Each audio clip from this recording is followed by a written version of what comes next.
Fermez les yeux un instant. Imaginez un monde sans gratte-ciel, sans technologie, sans machine.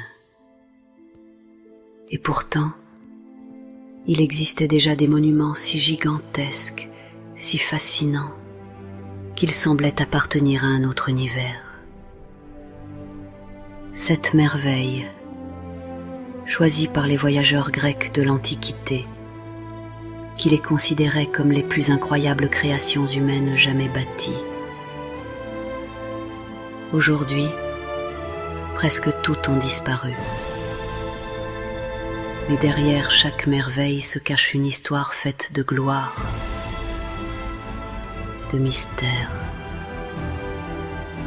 et parfois de tragédie. Restez jusqu'à la fin, car la dernière merveille pourrait bien vous surprendre davantage que toutes les autres. La 7e merveille, c'est notre capacité à rêver, à raconter, à faire revivre ces monuments disparus dans notre imagination. Car tant que nous nous souvenons, tant que nous racontons leurs histoires, elles ne meurent jamais vraiment. Alors, imaginez la scène. Le soleil égyptien ardent, une vaste étendue de sable doré, un géant antique qui se dresse là depuis plus de 4100 ans. Je parle de la grande pyramide de Gizeh, la dernière survivante des 7 merveilles du monde antique.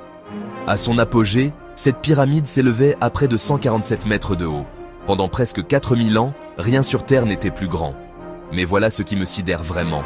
Comment des gens, sans grue, sans acier, sans machines modernes, ont-ils réussi à construire quelque chose d'aussi colossal ? Certains de ces blocs de calcaire et de granit pèsent de plus de 70 tonnes.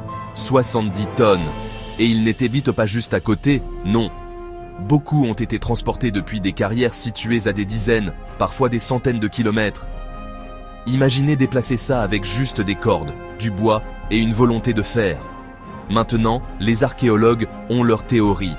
Certains disent que les bâtisseurs utilisaient d'énormes rampes en spirale ou droite pour traîner les pierres vers le haut. D'autres suggèrent des systèmes ingénieux de contrepoids. Mais voici le clou du spectacle. Aucune de ces idées n'explique entièrement la précision ahurissante de la pyramide. Ce n'est pas juste un énorme tas de pierres. La grande pyramide est alignée presque parfaitement avec les points cardinaux. Nord, sud, est, ouest. Sa base ? Presque un carré parfait, avec une marge d'erreur de seulement quelques centimètres. C'est plus précis que certains bâtiments modernes. Même aujourd'hui, les ingénieurs se grattent la tête. Les anciens Égyptiens connaissaient-ils des secrets que nous avons perdus ?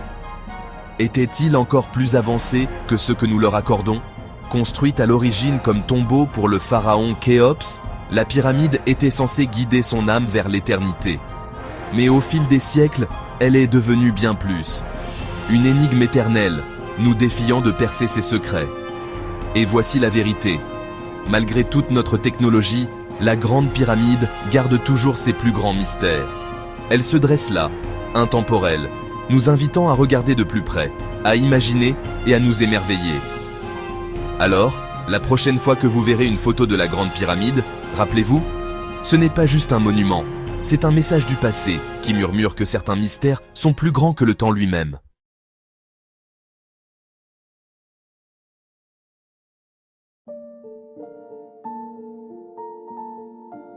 À Éphèse, dans l'actuelle Turquie, se trouvait l'un des temples les plus impressionnants du monde antique, le temple d'Artémis.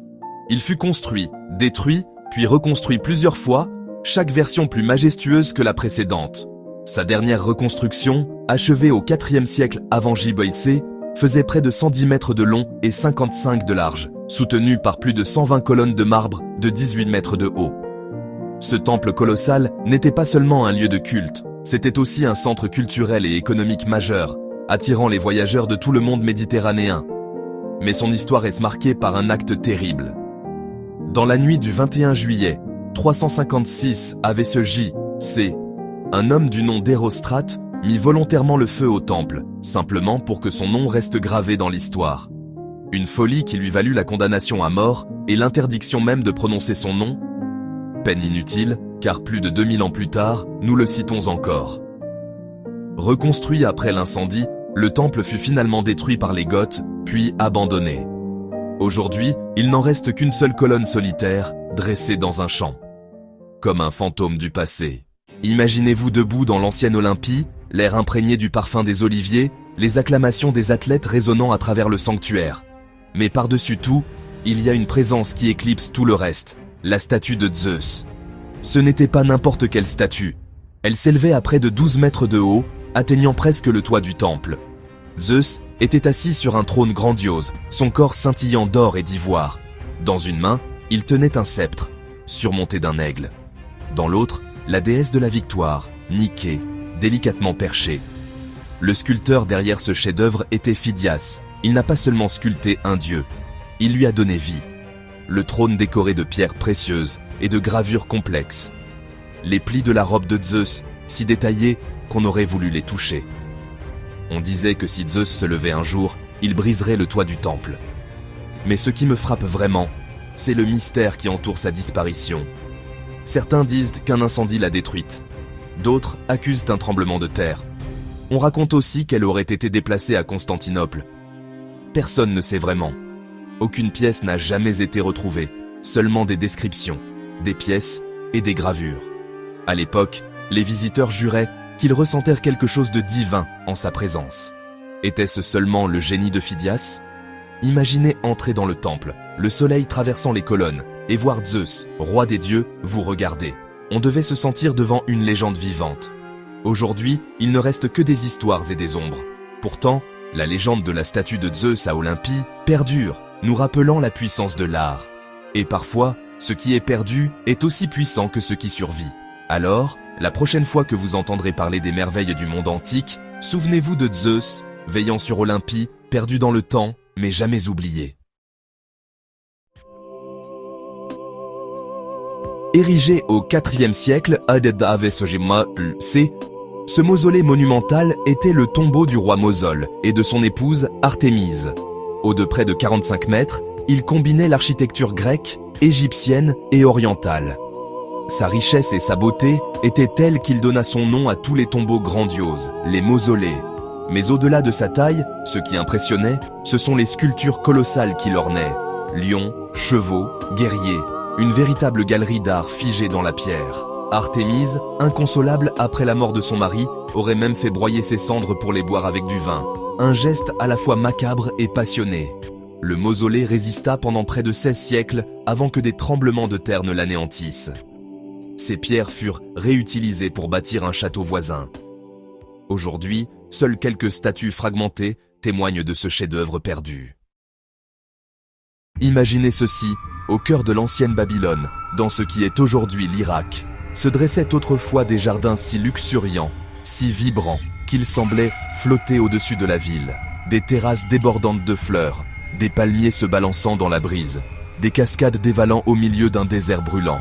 On dirait un rêve, n'est-ce pas ? La légende raconte que le roi Nabuchodonosor II a construit ces jardins suspendus pour sa femme nostalgique, qui regrettait les montagnes verdoyantes de sa patrie. Mais voici le rebondissement. Personne n'a jamais trouvé la moindre trace de ces jardins. Pas une pierre, pas un mur, pas même une inscription. Tout ce que nous avons, ce sont des récits d'écrivains grecs, et ils n'ont peut-être jamais mis les pieds à Babylone eux-mêmes. Alors, les jardins suspendus n'étaient-ils qu'une légende, tissée par des conteurs au fil des siècles ? Ou pourrait-il y avoir une part de vérité cachée dans le mythe ? Récemment, certains chercheurs ont commencé à penser que les jardins auraient pu exister, mais pas du tout à Babylone. Ils désignent Ninive, une ville plus au nord, où le roi assyrien Sennachérib a construit d'incroyables jardins et des systèmes d'irrigation avancés. Peut-être que les Grecs ont simplement confondu les villes. Mais prenons un peu de recul. Même si les jardins étaient réels, leur construction aurait été un miracle d'ingénierie. Imaginez transporter de l'eau jusqu'à ces hautes terrasses, garder tout verdoyant au milieu d'un désert. Cela aurait demandé un génie hydraulique considérable. Qu'ils soient mythe ou réalité, les jardins suspendus de Babylone restent l'un des plus grands mystères du monde antique. Peut-être qu'un jour, quelqu'un trouvera des preuves. D'ici là, les jardins perdurent, dans notre imagination, et dans les histoires qui ont survécu pendant des milliers d'années. Alors, qu'en pensez-vous ? Mythe, réalité, ou quelque chose entre les deux ?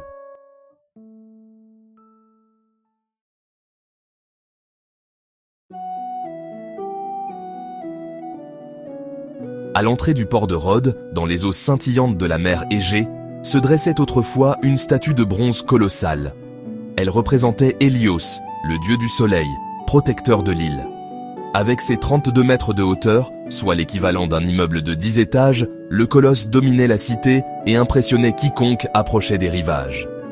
Érigée au IIIe siècle avant JC, cette statue fut construite pour célébrer une victoire militaire. Les habitants de Rhodes avaient résisté à un siège acharné de l'armée macédonienne. Pour remercier les dieux et montrer leur puissance, ils décidèrent de fondre les armes de leurs ennemis et d'utiliser le bronze pour ériger ce monument titanesque. Une revanche transformée en symbole éternel. On imagine souvent le colosse enjambant l'entrée du port, les navires passant entre ses jambes. Cette image spectaculaire appartient davantage à la légende qu'à la réalité.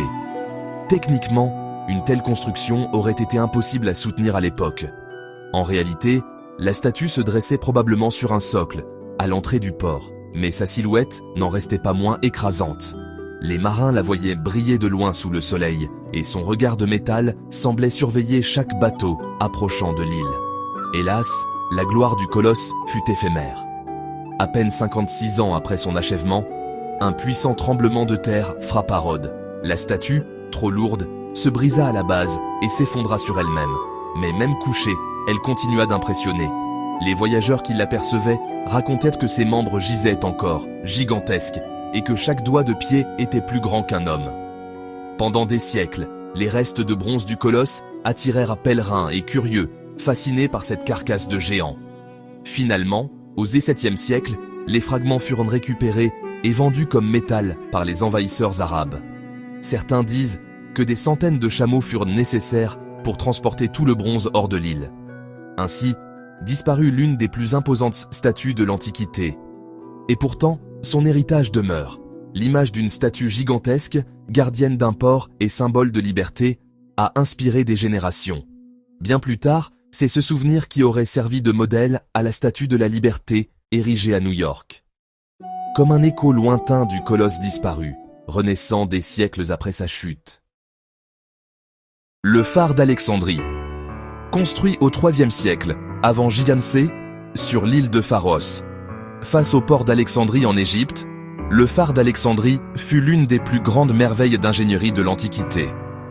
Avec ses 135 mètres de hauteur estimée, il rivalisait avec les pyramides en grandeur et se dressait comme un véritable géant de pierre et de lumière. Pendant des siècles, il fut l'un des plus hauts édifices du monde connu. Sa fonction première était claire, guider les marins. À son sommet brûlait un feu immense, dont la lumière était amplifiée par des miroirs métalliques polis. On dit que cette lueur pouvait être aperçue à plus de 50 km au large, une prouesse pour l'époque. Mais certains récits racontent que les miroirs pouvaient aussi concentrer la lumière du soleil comme une arme, capable d'enflammer les voiles des navires ennemis. Mythe ou réalité? Personne ne peut l'affirmer aujourd'hui, mais cette rumeur ajoute une dimension presque surnaturelle au monument. Le phare n'était pas seulement un outil de navigation, il était aussi un symbole de puissance et de savoir pour la cité d'Alexandrie, alors capitale intellectuelle du monde méditerranéen. Sa structure impressionnait tous les voyageurs, une base carrée massive, surmontée d'un niveau octogonal, puis d'une tour cylindrique s'élevant jusqu'au sommet, où brillait la flamme. À son faîte, une statue, probablement celle de Zeus ou de Poséidon, dominait la mer, comme si les dieux eux-mêmes veillaient sur la ville. Pendant près de 1000 ans, le phare d'Alexandrie guida les marins et servit de repère à d'innombrables voyageurs. Mais au fil du temps, la nature reprit ses droits. Plusieurs tremblements de terre, entre le Xe et le XIVe siècle, fragilisèrent puis détruisirent peu à peu la structure. Au XVe siècle, ce qu'il restait du phare servit de base à une forteresse construite par les Mamelouks. Aujourd'hui, ces vestiges reposent sous les eaux de la Méditerranée, au large d'Alexandrie. Des blocs de pierre massifs, engloutis par les flots, témoignent encore de sa splendeur passée. Des plongeurs et archéologues explorent régulièrement ces ruines, et certains fragments de statues et de colonnes ont été remontés à la surface. Mais le phare d'Alexandrie n'a jamais cessé de fasciner. Il est considéré comme l'ancêtre de tous les phares modernes, un modèle repris pendant des siècles par les architectes maritimes. Encore aujourd'hui, son nom évoque l'idée de lumière, de guide et de mystère. Peut-être est-ce là le véritable héritage de cette merveille disparue, l'idée qu'au-delà des pierres, une civilisation peut laisser une lumière éternelle, capable d'inspirer l'humanité bien après sa chute. Les 7 merveilles du monde antique, 7 visions de grandeur, 7 rêves humains façonnés dans la pierre et le bronze. Certaines ont bel et bien existé, d'autres peut-être jamais. Mais aujourd'hui, presque toutes ont disparu, avalées par le temps, les tremblements de terre ou la main des hommes. Seule la pyramide de Gizeh se dresse encore, comme un témoin silencieux d'un savoir-faire qui semble défier les lois de la logique moderne. Ces monuments nous rappellent une vérité universelle. L'humanité a toujours cherché à se dépasser, à marquer son passage sur Terre, à toucher l'éternité. Était-ce par orgueil, par peur de l'oubli, ou parce que, quelque part, nous avons toujours voulu défier les dieux eux-mêmes? Peut-être que le véritable mystère des 7 merveilles n'est pas leur construction, mais le besoin irrépressible qui a poussé les hommes à les ériger. Et aujourd'hui, il ne nous reste que des ruines, des légendes et une question. Que restera-t-il de nos propres constructions dans 2000 ans? Seront-elles admirées comme des merveilles ou oubliées comme de simples pierres? Si ce voyage dans le passé vous a captivé, laissez un like, abonnez-vous et activez la cloche. Car d'autres mystères du monde n'attendent que vous. Et croyez-moi, certains sont encore plus étranges que ceux que nous venons de découvrir.